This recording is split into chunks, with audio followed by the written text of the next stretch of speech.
S ರಾಜ್ಯದಲ್ಲಿ ರಾಜ್ಯ ಕಾಂಗ್ರೆಸ್ ಅನ್ನ ಬಿಜೆಪಿಯವರು ಜನ ಆಕ್ರೋಶ ಯಾತ್ರೆ ಮೂಲಕ ಟೀಕೆಯನ್ನು ಮಾಡ್ತಿದ್ದಾರೆ. ಇನ್ನೊಂದು ಕಡೆ ಕಾಂಗ್ರೆಸ್ಸಿಗರು ಸಹ ಬಿಜೆಪಿಯ ಆಕ್ರೋಶದ ಯಾತ್ರೆ ಬರ್ತಿದ್ದು ಜನ ಆಕ್ರೋಶ ಯಾತ್ರೆ ಇಲ್ಲ ಅಂತ ಅವರು ಸಹ ಅವರನ್ನು ಟೀಕೆ ಮಾಡ್ತಿದ್ದಾರೆ. ಇದರ ನಡುವೆ ಜನಸಾಮಾನ್ಯರು ಗೊಂದಲಕ್ಕೀಡಾಗ್ತಿದ್ದಾರೆ. ಇದು ಯಾವ ಯಾತ್ರೆ ಅನ್ನುವಂಥದ್ದು. ಹಾಗಾದ್ರೆ ನಿಜವಾಗಿಯೂ ರಾಜ್ಯ ಕಾಂಗ್ರೆಸ್ ವಿರುದ್ಧ ಜನ ಆಕ್ರೋಶ ಯಾತ್ರೆ ಇದೆಯಾ? ಬಿಜೆಪಿಯವರು ಹೇಳ್ತಾ ಇರುವಂಥದ್ದು ನಿಜಾನ? ನನ್ನ ಜೊತೆ ಈ ವಿಷಯ ಕುರಿತು ಮಾತನಾಡ್ತಾ ಹೋಗ್ತಾರೆ ಕರ್ನಾಟಕ ಪ್ರಜಾ ಪಾರ್ಟಿಯ ಸಂಸ್ಥಾಪಕ ರಾಜ್ಯ ಅಧ್ಯಕ್ಷರಾದಂತಹ ಡಾಕ್ಟರ್ ಬಿ ಶಿವಣ್ಣ ಅವರು. ಇದ್ರ ಮಾತನಾಡ್ಸೋಣ. ಸರ್ ಮೊದಲಿಗೆ ನಮಸ್ತೆ ಸರ್. ಈಗ ನೋಡ್ತಾ ಇದ್ದೀರಿ, ನೀವು ರಾಜ್ಯದಲ್ಲಿ ನೋಡ್ತಾ ಇದ್ದೀರಿ, ರಾಜ್ಯದಲ್ಲಿ ಕಾಂಗ್ರೆಸ್ ಅಧಿಕಾರಕ್ಕೆ ಬಂದಾಗಲಿಂದನೂ ಸಹ ಬಿಜೆಪಿಯವರು ಒಂದಲ್ಲ ಒಂದು ರೀತಿ ಟೀಕೆಗಳನ್ನು ಮಾಡ್ತಿದ್ದಾರೆ. ಅದಕ್ಕಿಂತ ಮುಂಚೆಗೆ ಇವಾಗ ಬೆಲೆ ಏರಿಕೆ ಒಂದಷ್ಟು ಆದಮೇಲೆ ರಾಜ್ಯದಲ್ಲಿ ಬಿಜೆಪಿಯವರು ಜನ ಆಕ್ರೋಶ ಯಾತ್ರೆ ಅಂತ ಮಾಡ್ತಿದ್ದಾರೆ. ಕಾಂಗ್ರೆಸ್ಸಿಗರಂತವರ ಇದು ಯಾವುದೂ ಅಲ್ಲ, ಆಕ್ರೋಶ ಏನೂ ಇಲ್ಲ ಜನರದು, ಇದು ಬಿಜೆಪಿಯವರ ಆಕ್ರೋಶ ಅಂತ ಇದ್ದಾರೆ. ಇದ್ರ ಬಗ್ಗೆ ನಿಮ್ಮ ಅಭಿಪ್ರಾಯ ಸರ್? ಏನು ಈಗ ಬಿ ಜೆ ಪಿಯ ರಾಜ್ಯಾದ್ಯಂತ ಸದ್ದು ಮಾಡ್ತಿರ್ತಕ್ಕಂಥ ಜನಾಕ್ರೋಶದ ಯಾತ್ರೆ ಸಂಬಂಧಪಟ್ಟಂಗೆ ಮಾತಾಡೋದಾದರೆ, ಮೊದಲು ನಾನು ಬಿ ಜೆ ಪಿಯವರಿಗೆ ಪ್ರಶ್ನೆ ಮಾಡ್ತಕ್ಕಂಥದ್ದು, ನಿಮಗೇನು ನೈತಿಕತೆ ಇದೆ? ಈ ಜನಾಕ್ರೋಶ ಯಾತ್ರೆಯನ್ನು ಯಾರು ನಿಮಗೆ ಜನರು ಬಂದು ನಿಮಗೆ ಅಹವಾಲುಗಳನ್ನ ಕೊಟ್ಟಿದ್ರು, ನಾವೆಲ್ಲ ಆಕ್ರೋಶ ವ್ಯಕ್ತಪಡಿಸ್ತಾ ಇದ್ದೀವಿ, ಬೆಲೆ ಏರಿಕೆ ಆಗ್ಬಿಟ್ಟಿದೆ ಅಂತೇಳಿ ಯಾರು ನಿಮಗೆ ಒಂದು ಮನವಿಗಳನ್ನು ಕೊಟ್ಟಿದ್ರು ಅಂತೇಳಿ ನನ್ನ ಪ್ರಶ್ನೆ. ಮೊದಲು ನೀವು ಈಗ ಇನ್ನೊಬ್ಬರನ್ನ ನಾವು ನೀನು ಸರಿ ಇಲ್ಲ ಅಂತ ಮಾಡಿ ಬೊಟ್ಟು ಮಾಡಿ ತೋರಿಸ್ಬೇಕಾದ್ರೆ ಮೊದಲು ನಾವು ಸರಿ ಇರಬೇಕಲ್ಲ. ಈಗ ನೀವು ಅದನ್ನು ಮಾಡಿ ಫಸ್ಟು. ನೆನೆ ಈಗ ನಾವು ಮಾಧ್ಯಮದಲ್ಲಿ ಗಮನಿಸಿದ್ದೀವಿ, ಸೆಂಟ್ರಲ್ ಗೌರ್ಮೆಂಟು ಅಧಿಕೃತವಾಗಿ ಏನು 50 ರೂಪಾಯಿ ಗ್ಯಾಸ್ ಬೆಲೆನ ಏರಿಸ್ತಕ್ಕಂಥದ್ದು ಮತ್ತು 2 ರೂಪಾಯಿ ಪೆಟ್ರೋಲ್ ಬೆಲೆನ ಏರಿಸ್ತಕ್ಕಂಥದ್ದು ಸೆಂಟ್ರಲ್ ಗೌರ್ಮೆಂಟ್ ಮಾಡಿದೆ. ಮೊದಲು ನೀವು ನಿಜಕ್ಕೂ ಸಹ ಜನರ ಹಿತಾಸಕ್ತಿಯನ್ನು ಕಾಪಾಡ್ತಕ್ಕಂಥವ್ರು ಮತ್ತು ಸಮಾಜದ ಏಳಿಗೆಗೆ ದುಡಿತಕ್ಕಂಥವ್ರು ಜನಸೇವಕರು ಅಂತ ಅನ್ಸ್ಕೊಳ್ಳೋದಾದ್ರೆ ನೀವು ಮೊದಲು ನಿಮ್ಮ ಸೆಂಟ್ರಲ್ ನಾಯಕರುಗಳನ್ನ ಕೇಳಿ ಬಿ ಜೆ ಪಿಯವರೇ, ಆಮೇಲೆ ಸ್ಟೇಟ್ ಗೌರ್ಮೆಂಟ್ ಹತ್ರ ಬನ್ನಿ. ನೀವು ನಾನೇನು ಸ್ಟೇಟ್ ಗೌರ್ಮೆಂಟನ್ನು ಹೊಗಳ್ತಾ ಇಲ್ಲ ನಾನಲ್ಲಿ. ನೀವು ಬಿ ಜೆ ಪಿಯವರು ಸಹ ಎಲ್ಲ ಕಣ್ಣ ಮುಚ್ಚಾಲೆ ಆಟಗಳಿವೆಲ್ಲ ಇವು. ನೀವಿದ್ದಾಗಲೂ ಸಹ ಬೆಲೆ ಏರಿಕೆ ಮಾಡಿದ್ದಾರೆ, ಕಾಂಗ್ರೆಸ್ನವರು ಬೆಲೆ ಏರಿಕೆ ಮಾಡ್ತಿದ್ದಾರೆ. ಆದರೆ ಇಲ್ಲಿ ಯಾರೂ ಸಹ ನನ್ನ ಪ್ರಕಾರವಾಗಿ ಜನರು ಯಾರೂ ಸಹ ಇವ್ರಿಗೆ ಅಹವಾಲುಗಳನ್ನು ಕೊಟ್ಟಿಲ್ಲ. ಇವರು ಬರೀ ಬಿ ಜೆ ಪಿ ಪಕ್ಷದ ಆಕ್ರೋಶದ ಯಾತ್ರೆ ಮಾಡ್ತಾ ಇದ್ದಾರೆ ಬಿಟ್ಟರೆ ಎಲ್ಲೂ ಸಹ ಜನಾಕ್ರೋಶ ಯಾತ್ರೆ ಸಂಬಂಧಪಟ್ಟಂಗೆ ಮಾಡೋದಕ್ಕೆ ಬಿ ಜೆ ಪಿಯವರಿಗೆ ಯಾವುದೇ ರೀತಿ ನೈತಿಕತೆ ಇಲ್ಲ ಅಂತೇಳಿ ನನ್ನ ಒಂದು ದೃಷ್ಟಿಕೋನದಲ್ಲಿ ಹೇಳ್ಬೋದು. ಯಾಕೆಂದರೆ ಸರ್, ಅಧಿಕಾರ ಕೊಟ್ಟಿದ್ದೀವಿ, ರಾಜ್ಯದ ಜನತೆ ಅಧಿಕಾರ ಕೊಟ್ಟರೆ ಕಾಂಗ್ರೆಸ್ಗೆ, ಒಂದು ಕಡೆ ವಿರೋಧ ಪಕ್ಷದಲ್ಲಿ ಬಿ ಜೆ ಪಿಯವ್ರನ್ನ ಕುಣಿಸಿದ್ದಾರೆ. ಅಂದರೆ ಇವರ ಗೊಂದಲವನ್ನು ನೋಡ್ತಾ ಇದ್ರಲ್ಲ, ಜನರಿಗೆ ಒಂಥರ ಇಕ್ಕಟ್ಟಿನ ಪರಿಸ್ಥಿತಿ ಅಂತ ಅನಿಸುತ್ತಲ್ವ ಸರ್ ಇವ್ರಿಗೆ ಕಚ್ಚಾಡ್ತಾ ಇರೋದು ನೋಡ್ತಾ ಇದ್ರೆ? ಸರ್, ಈಗ ಮಾಡಬೇಕಾದ ಅಭಿವೃದ್ಧಿ ಕೆಲಸಗಳು ಬೇಕಾದಷ್ಟಿದೆ.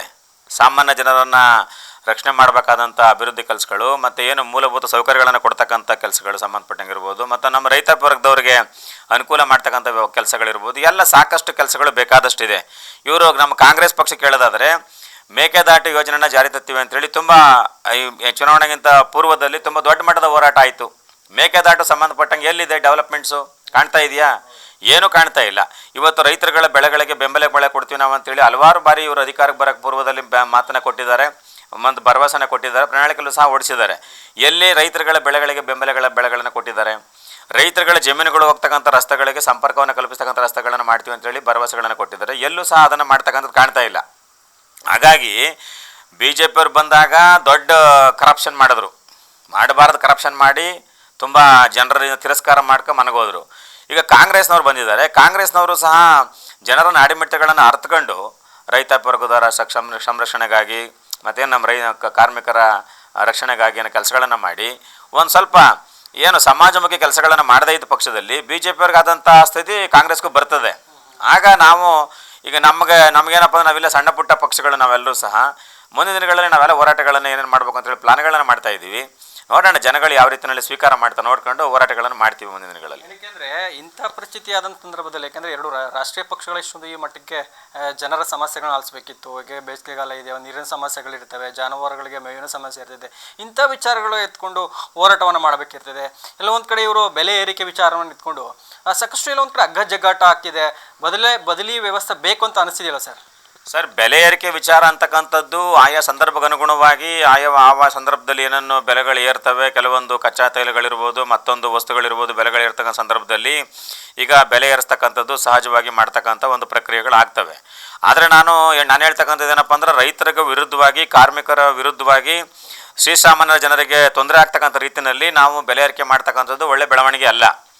ಆದರೆ ಇದೇ ಬೆಲೆ ಏರಿಕೆಯನ್ನು ದೊಡ್ಡ ಒಂದು ಬೆಟ್ಟದ ಥರ ಬಿಂಬಿಸಿ ಅದನ್ನು ಹೆಂಗೆ ಅಂದರೆ ಕಡ್ಡಿನ ಗುಡ್ಡ ಮಾಡ್ತಕ್ಕಂಥದ್ದನ್ನು ಮಾಡಿ ಏನು ದೊಡ್ಡ ಮಟ್ಟದಲ್ಲಿ ಜನರನ್ನು ದಿಕ್ತಪ್ಪಿಸ್ತಕ್ಕಂಥ ಕೆಲಸ ಏನಿದೆ, ಇದು ನಿಜಕ್ಕೂ ಸಹ ಇದು ಒಂದು ಬಿ ಜೆ ಪಿಯವರ ಪಕ್ಷದ ಒಂದು ಅವರ ಪ್ರಚಾರಕ್ಕೋಸ್ಕರ ಮಾಡ್ತಿರ್ತಕ್ಕಂಥ ಯಾತ್ರೆ ಆಗಿರೋದು ಬಿಟ್ಟರೆ ಎಲ್ಲೂ ಸಹ ಈ ಬಿ ಜೆ ಪಿಯವರು ಮಾಡ್ತಕ್ಕಂಥ ಜನಾಕ್ರೋಶ ಯಾತ್ರೆಯಲ್ಲಿ ಜನರ ಹಿತಾಸಕ್ತಿ ಎಲ್ಲೂ ಎದ್ದು ಕಾಣ್ತಾ ಇಲ್ಲ.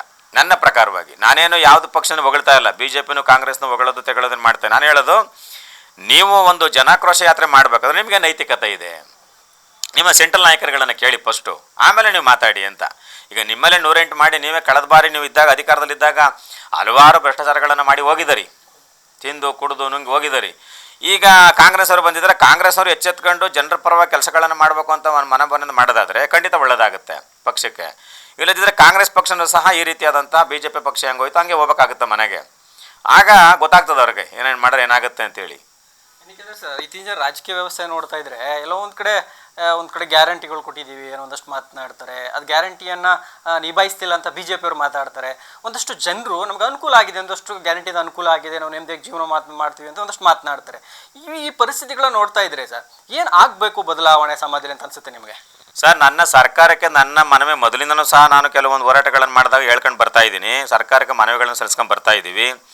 ಮೊದಲು ಸರ್ಕಾರ ಸೆಂಟ್ರಲ್ ಇರ್ಬೋದು, ಸ್ಟೇಟ್ ಇರ್ಬೋದು, ನೀವು ಮಾಡಬೇಕಾದ ಕೆಲಸ ಏನಪ್ಪ ಅಂತಂದರೆ ಮೊದಲು ಈ ಸಣ್ಣ ಪುಟ್ಟ ಗ್ಯಾರಂಟಿಗಳು, ಉಚಿತವಾದಂಥ ಸ್ಕೀಮ್ಗಳನ್ನು ಬಿಟ್ಟು ಯಾರೂ ಸಹ ಉಚಿತವಾದ ಸ್ಕೀಮ್ಗಳನ್ನ ಕೊಡಿ ಅಂತೇಳಿ ಯಾರೂ ಸಹ ಸಾರ್ವಜನಿಕರುಗಳು ಬಂದು ನಿಮ್ಮ ಹತ್ರ ಮನವಿಗಳನ್ನ ಇಟ್ಕೊಂಡು ಬಂದಿಲ್ಲ. ನೀವು ನಿಜಕ್ಕೂ ಮಾಡಬಂದು ಈ ಸಮಾಜ ಹಿತದೃಷ್ಟಿಯಿಂದ ಜನರ ಅನುಕೂಲಕ್ಕೋಸ್ಕರವಾಗಿ ಜನರ ಕಲ್ಯಾಣವನ್ನು ಮಾಡಬೇಕು ಅನ್ನೋ ಒಂದು ಆಲೋಚನೆ ನಿಮ್ಗೆ ಇರೋದಾದರೆ ಮೊದಲು ಎಲ್ಲರಿಗೂ ಸಹ ಉಚಿತವಾದಂತಹ ಶಿಕ್ಷಣ ಕೊಡಿ, ಮತ್ತು ಉಚಿತವಾದಂಥ ವೈದ್ಯಕೀಯ ಸೇವೆ ಕೊಡಿ. ಇವೆರಡನ್ನೇ ಡಿಕ್ಲೇರ್ ಮಾಡಿ ನೀವು ನೋಡಿ ಸಮಾಜ ಎಷ್ಟು ಮಟ್ಟಿಗೆ ಅಭಿವೃದ್ಧಿ ಆಗುತ್ತೆ ಅಂತೇಳಿ. ನಮ್ಮ ವಿಜಿಲೆನ್ಸ್ ಇರ್ತಕ್ಕಂಥದ್ದು ಅಷ್ಟೇ, ನಮ್ಮ ವಿಷನ್ ಇರ್ತಕ್ಕಂಥದ್ದು ಸಹ ನಮ್ದು ಇಷ್ಟೇ. ಏನು, ಇವೆರಡು ವಿಚಾರಗಳನ್ನ ಇಟ್ಟು ಮುಂದೆ ಬರ್ತಿರ್ಬೇಕು. ಉಚಿತವಾದಂಥ ಶಿಕ್ಷಣ, ವೈದ್ಯಕೀಯ ಸೇವೆ ಎರಡನ್ನು ಕೊಟ್ಟರೆ ಜನಗಳಿಗೆ ಇನ್ನೇನು ಬೇಕಾಗಿಲ್ಲ. ನಮ್ಮ ರೈತರುಗಳಿಗೆ ಈಗ ನೀವು ಅವಕಾಶಗಳು ಮಾಡಿಕೊಟ್ರೆ ರೈತರುಗಳು ಬೆಳೆಯೋದು ಗೊತ್ತು, ಅವ್ರು ಸಂಪಾದನೆ ಮಾಡೋದು ಗೊತ್ತು, ಸರ್ಕಾರಕ್ಕೆ ದುಡ್ಡು ಕೊಡೋದು ಗೊತ್ತು, ಅವ್ರಿಗೆ ಮಾಡ್ತಾರೆ. ನೀವು ಮೊದಲು ರೈತರುಗಳು ಬೇಕಾದಂಥ ಮೂಲಭೂತ ಸೌಕರ್ಯಗಳನ್ನು ಮಾಡಿಕೊಡಿ ಅಂತೇಳಿ ನನ್ನ ಆಗ್ರಹ. ಸರ್, ಏನಕ್ಕೆ ಅಂದರೆ ಒಂದು ಕಡೆ B J P J D S ಕಳೆದ ಎಲೆಕ್ಷನಲ್ಲೇ ಹೊಂದಾಣಿಕೆನೇ ಮಾಡಿಕೊಂಡ್ರು MP ಎಲೆಕ್ಷನಲ್ಲಿ. ಇವಾಗ ಹೋರಾಟವನ್ನು ಬರೀ ಬಿ ಜೆ ಪಿಯವರು ಮಾಡ್ತಾ ಇದ್ದಾರೆ, ಜೆ ಡಿ ಎಸ್ ಅವರು ಎಲ್ಲೂ ಕಾಣ್ತಿಲ್ಲ. ಯಾಕೆಂದರೆ ಜೆ ಡಿ ಎಸ್ ಅಂತ ಬಂದಾಗ ಎಲ್ಲ ಸಾಮಾನ್ಯವಾಗಿ ಮಾತಾಡುವಂಥದ್ದು ಅದೊಂದು ಫ್ಯಾಮಿಲಿ ಪಕ್ಷ ಅನ್ನುವಂಥದ್ದು ಮಾತನಾಡ್ತಾರೆ, ಅವಕಾಶವಾದಿ ಪಕ್ಷ ಅಂತ ಮಾತನಾಡ್ತಾರೆ. ಈಗಲೂ ಅದೇ ಆಗ್ತಿದೆ, ಯಾಕೆಂದರೆ ಅವರು ಬರ್ತಾ ಇಲ್ಲ, ಎಲ್ಲ ಹೊಂದಾಣಿಕೆ ಮಿಸ್ ಆಗಿದೆ ಅಂತ ಅನಿಸ್ತಿದೆ ನಿಮಗೆ? ಸರ್, ಈಗ ಜೆ ಡಿ ಎಸ್ ಬಗ್ಗೆ ನಾವು ಮಾತಾಡೋದಾದರೆ ಜೆ ಡಿ ಎಸ್ಸು ಜನರ ಶ್ರೀಸಾಮಾನ್ಯರು ಮಾತಾಡ್ತಾ ರೀತಿಯಲ್ಲಿ ಹೇಳೋದಾದರೆ ಈಗ ಜೆ ಡಿ ಎಸ್ಸು ಒಂದು ಪ್ರಾದೇಶಿಕ ಪಕ್ಷವಾಗಿ ಬಂದಿದ್ದರೂ ಸಹ ಎಲ್ಲೋ ಒಂದು ಕಡೆಯಿಂದ ನಾವು ನೋಡೋದಾದರೆ ಅದು ಒಂದು ಕುಟುಂಬಕ್ಕೆ ಸೀಮಿತವಾದಂಥ ಪಕ್ಷ ಅಂತೇಳಿ ಎದ್ದು ಕಾಣ್ತಾ ಇದೆ. ನಾನು ಒಬ್ಬ ನಾಗರಿಕನಾಗಿ, ಜೊತೆಗೆ ನಾನೊಬ್ಬ ನ್ಯಾಯವಾದಿಯಾಗಿ, ಮತ್ತು ಒಂದು ಪಕ್ಷದ ಸಂಸ್ಥಾಪಕ ಅಧ್ಯಕ್ಷನಾಗಿ ನಾನು ಹೇಳೋದಾದರೆ ಯಾವುದೇ ಒಂದು ವ್ಯಕ್ತಿಯ ಕೈಲಿ, ಯಾವುದೇ ಒಂದು ಸಮಾಜದ ಕೈಲಿ ಇನ್ನೊಂದು ಪಕ್ಷ ಇರ್ತಕ್ಕಂಥದ್ದು ಒಳ್ಳೆಯದಲ್ಲ. ಜಾತ್ಯತೀತ ಮನೋಭಾವನೆಯಿಂದ ಸರ್ವಜನರ ಕಲ್ಯಾಣಕ್ಕೋಸ್ಕರವಾಗಿ ಕಟ್ತಕ್ಕಂಥ ಪಕ್ಷಗಳೇನಿದೆ ಪ್ರತಿಯೊಬ್ಬರಿಗೂ ಹಿತಾಸಕ್ತಿಗೋಸ್ಕರ ದುಡಿತಕ್ಕಂಥ ಕೆಲಸವನ್ನು ಮಾಡಬೇಕಾಗತ್ತೆ. ಇವತ್ತು ಪ್ರಾದೇಶಿಕ ಪಕ್ಷ ದೇವೇಗೌಡರು ಪಾರ್ಟಿನಲ್ಲಿ ಮಾತಾಡೋದಾದರೆ ಎಲ್ಲೋ ಒಂದು ಕಡೆಯಿಂದ ಅವ್ರಿಗೆ ಕೌಟುಂಬಿಕ ವ್ಯಾಮೋಹ ಜಾಸ್ತಿ ಆಗ್ತಾ ಇದೆ ಅನ್ನೋ ಕಾಣಿಸ್ತಾ ಇದೆ. ನೋಡಿ, ಯಾವುದೇ ಒಂದು ರಾಜಕೀಯ ಪಕ್ಷ ಪಿತ್ರಾರ್ಜಿತವಾದಂಥ ಆಸ್ತಿಗಳಲ್ಲ. ಇವತ್ತು ಇವನಿರ್ತಾನೆ, ಯಾರೋ XYZ ಇರ್ತಾನೆ, ನಾಳೆ ಯಾರೋ ಬರ್ತಾನೆ, ಎಲ್ಲ ಹೋಯ್ತಾರೆ. ಹೋದ್ಮೇಲೆ ಅವರು ಅದೊಂಥರ ಈ ಹರಿಯುವ ನೀರಿದ್ದಂಗೆ ಇರಬೇಕು ಪಕ್ಷ, ಯಾವುದೇ ಪಕ್ಷ ಇರಬೇಕಾದ್ರೂ ಸಹ. ಆ ರೀತಿಯಲ್ಲಿ ಈಗ ಜೆ ಡಿ ಎಸ್ ಪಕ್ಷ ಅಂಥ ಒಂದು ಇವತ್ತು ಅಸ್ತಿತ್ವ ಉಳಿಸ್ಕೊಳ್ತಕ್ಕಂಥ ಒಂದು ವಾತಾವರಣ ಎಲ್ಲೂ ಕಾಣ್ತಾ ಇಲ್ಲ ಜೆ ಡಿ ಎಸ್ ಪಕ್ಷ. ಹಾಗಾಗಿ ಈಗ ಕಾಂಗ್ರೆಸ್ ಬಿ ಜೆ ಪಿ ರಾಷ್ಟ್ರೀಯ ಪಕ್ಷಗಳು ಸಹ ಇಲ್ಲಿ ಸ್ಟೇಟ್ಗೆ ಸಂಬಂಧಪಟ್ಟ ಹಾಗೆ ಎಲ್ಲರೂ ಸಹ ತಮ್ಮ ಸ್ವಾರ್ಥ ದೃಷ್ಟಿಯಿಂದ ಮಾತಾಡ್ತಾರೆ ಬಿಟ್ಟರೆ ಯಾರೂ ಸಹ ಇಲ್ಲಿ ಸಮಾಜದ ದೃಷ್ಟಿಯಿಂದ ಮಾತಾಡ್ತಕ್ಕಂಥದ್ದು, ಜನರ ಕಲ್ಯಾಣವನ್ನು ಬಯಸ್ತಕ್ಕಂಥದ್ದು, ರೈತರ ಏಳಿಗೆಯನ್ನು ಮಾಡ್ತಕ್ಕಂಥದ್ದು, ಆಮೇಲೆ ಉದ್ಯೋಗಗಳಿಗೆ, ನಿರುದ್ಯೋಗ ಯುವಕರುಗಳಿಗೆ ಉದ್ಯೋಗ ಸೃಷ್ಟಿ ಮಾಡ್ತಕ್ಕಂಥದ್ದು ಯಾವುದು ಕಾಣ್ತಾ ಇಲ್ಲ, ಸರ್ಕಾರದ ವತಿಯಿಂದ ಇರ್ಬೋದು, ಸೆಂಟ್ರಲ್ ಇರ್ಬೋದು. ಹಾಗಾಗಿ ಜೆ ಡಿ ಎಸ್ ಪಕ್ಷ ಇವತ್ತು ಒಂದು ಕುಟುಂಬಕ್ಕೆ ಸೀಮಿತವಾಗಿರ್ತಕ್ಕಂಥ ಪಕ್ಷ ಬಿಟ್ಟರೆ ಎಲ್ಲೂ ಸಹ ಜೆ ಡಿ ಎಸ್ ಪಕ್ಷದಿಂದ ಸಮಾಜದ ಏಳಿಗೆ ಕಾಣಿಸ್ತಕ್ಕಂಥ ವಾತಾವರಣ ಕಾಣಿಸ್ತಾ ಇಲ್ಲ ಅಂತೇಳಿ ನನ್ನ ಭಾವನೆ. ಕೊನೆಯದಾಗಿ ಸರ್, ಇವರಿಬ್ಬರು ಕಿತ್ತಾಡ್ತಿದ್ದಾರೆ ಬೆಲೆ ಏರಿಕೆ ವಿಚಾರ ಬಗ್ಗೆ ಯಾತ್ರೆಗಳನ್ನು ಮಾಡ್ಕೊಂಡು. ಜನರು ಸಾಕಷ್ಟು ಕೆಲವೊಂದು ಕಡೆ ಆಕ್ರೋಶ ಶುರುವಾಗ್ಬಿಟ್ಟಿದೆ ಅಂದ್ಕೊಂಡಿದ್ದೀನಿ. ಯಾಕಂದರೆ ರಾಜಕೀಯ ಅಧಿಕಾರ ಕೊಟ್ಟಿದ್ದೀವಿ, ಈಗ ಹಿಂಗೆ ಕಿತ್ತಾಡ್ತೀವಿ, ಸಮಸ್ಯೆಗಳು ಅಳಿಸಿಲ್ಲ ಅಂತ. ನೀವೇನಾರೆ ಜನರಿಗೆ ಏನಾರು ಹೇಳ್ತೀರಾ ಸರ್? ಸರ್, ನಾನು ಹೇಳೋದು ಇಷ್ಟೇ, ಸಾಮಾನ್ಯ ಜನರು ಏನು ಈ ದೇಶದ ಒಂದು ವ್ಯವಸ್ಥೆ ಇದೆ, ಪ್ರಜಾಪ್ರಭುತ್ವ ವ್ಯವಸ್ಥೆ ಇದೆ, ಪ್ರಜಾಪ್ರಭುತ್ವ ವ್ಯವಸ್ಥೆಯಲ್ಲಿ ನಮ್ಮ ತುಮಕೂರು ಮಠದ ಸಿದ್ಧಗಂಗಾ ಮಠದ ಸ್ವಾಮಿಗಳು ಹಿಂದೆ ಒಂದು ಮಾತು ಹೇಳ್ತಿದ್ರು. ಜೊತೆಗೆ ಹಿಂದೆನೂ ಅಂಬೇಡ್ಕರು ಸಹ ಹೇಳಿದ್ದಾರೆ ಮಾತನ್ನು. ಏನು ಹೇಳಿದ್ದಾರೆ ಅಂದರೆ, ನಿಮ್ಮ ಮತ ಮತ್ತು ಮಗಳನ್ನು ಒಳ್ಳೆ ವ್ಯಕ್ತಿಗಳಿಗೆ ಕೊಡಿ, ಸಮರ್ಥವಾದಂಥ ವ್ಯಕ್ತಿಗಳಿಗೆ ಕೊಡಿ. ಮತಗಳನ್ನು ಮೊದಲು ಜನರನ್ನು ಆಳ್ತಕ್ಕಂಥವನು ಈ ಮಹಾರಾಜರ ಹೊಟ್ಟೆಲಿ ಹುಟ್ಟು ಬರ್ತಾ ಇದ್ದ ಜನರ ಆಳ್ತಕ್ಕಂಥವ್ನು ಈಗ ಮತಗಟ್ಟಲ್ಲಿ ಹುಡ್ತಕ್ಕಂಥದ್ದನ್ನು ಮಾಡಿದ್ದೇವೆ ಅಂತೇಳಿ. ಈಗ ಆ ರೀತಿಯಲ್ಲಿ ಏನು ನಮ್ಮ ಡೆಮೋಕ್ರಸಿ ವ್ಯವಸ್ಥೆಯಲ್ಲಿ ಮತದಾನದ ಒಂದು ಮಹತ್ವನ ತಿಳ್ಕೊಂಡ್ರೆ ಪ್ರತಿಯೊಬ್ಬ ವ್ಯಕ್ತಿಗಳಲ್ಲೂ ಸಹ ಕರಪ್ಷನ್ ನಾನು ಮಾಡಬಾರ್ದು, ನಾನು ಕರಪ್ಷನ್ ದುಡ್ಡು ಇಸ್ಕೊಂಡು ನಾನು ವೋಟ್ ಹಾಕಬಾರ್ದು, ಲಂಚಕ್ಕೆ ಎಂಡಕ್ಕೆ ಕಂಡಕ್ಕೆ ನಾನು ಮತನ ಮಾರ್ಕೋಬಾರ್ದು, ನನ್ನ ಮತವನ್ನು ಪ್ರಾಮಾಣಿಕವಾದಂಥ ವ್ಯಕ್ತಿಗೆ ನಾನು ಕೊಡಬೇಕು ಅಂತೇಳಿ ಯಾವಾಗ ಆಲೋಚನೆ ಮಾಡ್ತಾನೋ ಖಂಡಿತವಾಗ್ಲೂ ಸಹ ಆ ರೀತಿಯಲ್ಲಿ ಈ ರೀತಿಯಾದಂತಹ ಒಂದು ಭ್ರಷ್ಟ ಸರ್ಕಾರಗಳನ್ನು ಭ್ರಷ್ಟ ಪಕ್ಷಗಳನ್ನು ದೂರ ಇಡ್ತಕ್ಕಂಥ ಕೆಲಸವನ್ನು ಮಾಡ್ಬೋದು. ಅದನ್ನು ಸಾಮಾನ್ಯ ಮತದಾರರು ಯಾರು ಏನು ಇಟ್ಕೊಂಡೀಗ ನಾವು ಚುನಾವಣೆ ಬರ್ತದೆ, ಚುನಾವಣೆ ಬಂದಾಗ ನಾವು ಇಟ್ಕೊಂಡು ಅವನಿಗೆ ಗುದ್ದಿ ಓಟ್ ಹಾಕ್ಸೋಕ್ಕಾಗದ? 4 ಗೋಡೆನಲ್ಲಿ ಆಗ್ತಕ್ಕಂಥ ಒಂದು ಕೆಲಸ ಅದು. 4 ಗೋಡೆ ಮರಳಾಡ್ತಕ್ಕಂಥದ್ದನ್ನು ಯಾರು ಏನೋ ಇವನು ಪರಿವರ್ತನೆ ಏನು ಬೇಕಾದ್ರೂ ಮಾಡ್ಬೋದು. ಶ್ರೀಸಾಮಾನ್ಯ ಮನಸ್ಸು ಮಾಡಿದ್ರೆ ಒಬ್ಬನ ಝೀರೋ ಮಾಡ್ಬೋದು, ಹೀರೋ ಮಾಡ್ಬೋದು. ಅಂಥದ್ರಲ್ಲಿ ಯಾರು ಕರಪ್ಷನ್ ಮಾಡ್ತಾರೆ ಅಂಥ ವ್ಯಕ್ತಿಗಳನ್ನು ನಿರ್ಮೂಲನೆ ಮಾಡ್ತಕ್ಕಂಥ ಕೆಲಸವನ್ನು ಮಾಡಲಿ ಬಿಡಿ. ನನ್ನ ಒಂದು ಸಾರ್ವಜನಿಕರುಗಳಿಗೆ ನಾನು ಈ ಮೂಲಕ ಮನವಿಯನ್ನು ಮಾಡ್ಕೊಳ್ತಕ್ಕಂಥದ್ದೇನಪ್ಪ ಅಂದರೆ, ದಯಮಾಡಿ ನೀವು ಯಾರು ಸಹ ಓಟ್ಗಳನ್ನು ಕೊಡ್ತಿದ್ದೀರಿ, ದುಡ್ಡನ್ನ ಖರ್ಚು ಮಾಡ್ತಕ್ಕಂಥವ್ರಿಗೆ, ಎಂಡ ಕೊಡ್ತಕ್ಕಂಥವ್ರಿಗೆ, ಮಾಂಸ ಕೊಡ್ತಕ್ಕಂಥವ್ರಿಗೆ ಓಟನ್ನು ಹಾಕ್ಬೇಡಿ, ಆಮಿಷ ಕೊಡ್ತಕ್ಕಂಥವ್ರಿಗೆ ಓಟ್ ಹಾಕ್ಬೇಡಿ. ಪ್ರಾಮಾಣಿಕವಾಗಿ ಜನರ ಪರವಾಗಿ ರೈತರ ಕಲ್ಯಾಣಕ್ಕೋಸ್ಕರ ದುಡಿತಕ್ಕಂಥ ಯಾರು ಇರ್ತಾರೆ ಲೀಡರ್ಗಳು, ಅವ್ರನ್ನ ಕೈ ಹಿಡೀರಿ. ಆಗ ನಿಮಗೆ ಖಂಡಿತವಾಗ್ಲೂ ಸಹ ನಿಮ್ಮ ಸೇವೆ ಮಾಡ್ತಕ್ಕಂಥ ಕೆಲಸಕ್ಕೆ ಮುಂದಾಗ್ತದೆ. ಬದಲಾವಣೆ ಏನು ನಾವು ಬಯಸ್ತಕ್ಕಂಥ ಕೆಲಸವನ್ನು ಮಾಡ್ತಾ ಇದ್ದೀವಿ. ಖಂಡಿತವಾಗ್ಲೂ ಸಹ ಮುಂದಿನ ದಿನಗಳಲ್ಲಿ ಸಮಾಜ ಪರಿವರ್ತನೆ ಆಗುತ್ತೆ, ಬದಲಾವಣೆ ಆಗುತ್ತೆ ಅಂತೇಳಿ ನನ್ನ ಒಂದು ಮನವಿ ನಮ್ಮ ಸಾರ್ವಜನಿಕರಲ್ಲಿ. Thank you sir. ಇದಿಷ್ಟು ಡಾಕ್ಟರ್ ಬಿ ಶಿವಣ್ಣವರ ಮಾತಾಗಿರ್ಬಂದಿದ್ದು. ಕೆಲವೊಂದು ಕಡೆ BJPಯವರು ತಮ್ಮ BJP ಪಕ್ಷದ ಯಾತ್ರೆಯನ್ನು ಮಾಡ್ತಿದ್ದಾರೆ ಹೊರತು ಜನ ಆಕ್ರೋಶ ಯಾವುದೇ ಕಾರಣಕ್ಕೂ ಇಲ್ಲ. ಕೆಲವೊಂದು ಕಡೆ ಕಾಂಗ್ರೆಸ್ ಇರ್ಬೋದು, BJP ಇರ್ಬೋದು, ಅವರವರ ಸ್ವಾರ್ಥಕ್ಕೆ ರಾಜಕೀಯವನ್ನು ಮಾಡ್ತಿದ್ದಾರೆ. ಜನರ ಹಿತಕ್ಕಾಗಿ ಯಾವುದೇ ರೀತಿಯ ಕೆಲಸಗಳನ್ನು ಮಾಡ್ತಿಲ್ಲ. ಮುಂದಿನ ದಿನಗಳಲ್ಲಿ ಜನರು ಎಚ್ಚೆತ್ತುಕೊಳ್ಬೇಕು. ಬದಲಾವಣೆ ಆದರೆ ಮಾತ್ರ ಇಂತಹ ವ್ಯವಸ್ಥೆಗಳನ್ನು ತೊಡೆದು ಹಾಕೋದಕ್ಕೆ ಸಾಧ್ಯ ಅನ್ನುವಂಥ ಮಾತುಗಳನ್ನ ಹೇಳ್ತಾ ಇರುವಂಥದ್ದು. ಕ್ಯಾಮ್ರಾಮನ್ ನಿತೇಶ್ ಜೊತೆ ಬೀರೇಗೌಡ, ನನ್ನೂರ ನ್ಯೂಸ್, ಮೈಸೂರು.